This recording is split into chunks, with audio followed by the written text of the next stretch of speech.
क्षेत्र माहूर येथील रेणुकादेवी मंदिराकडे जाणाऱ्या रोडवर चालकाचा ताबा सुटल्याने चारचाकी वाहन खड्ड्यात कोसळले. त्यात चालकासह 6 भाविक किरकोळ जखमी झाल्याची घटना गुरुवार दिनांक 29 मे रोजी उत्तर रात्री 2 वाजता घडली.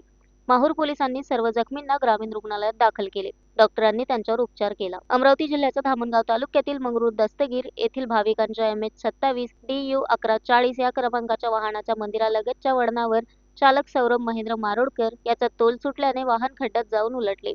त्यात चालकासह आकाश गजानन खालखुने, योगेश सुरेंद्र चौहान, रोशन शरद मारुडकर, अक्षय हळदे, भूषण पिंपळे हे किरकोळ जखमी झाले. घटनेची माहिती मिळताच श्री रेणुकादेवी संस्थान कार्यालयीन अध्यक्ष योगेश साबळे, व्यवस्थापक नितीन गेडाम, पोलीस स्टेशनचे पोलीस कार्यकारी ज्ञानेश्वर खंडारे व दत्ता सोनटक्के यांनी सर्व जखमींना ग्रामीण रुग्णालयात दाखल केले. तिथे डॉक्टर अक्षय वाठोरे यांनी त्यांच्यावर उपचार करून त्यांना घरी जाण्याची परवानगी दिली.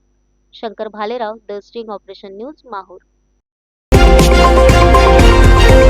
द स्टिंग ऑपरेशन न्यूज, सत्याचे दुसरे नाव, अन्यायावर लेखणीचा घाव.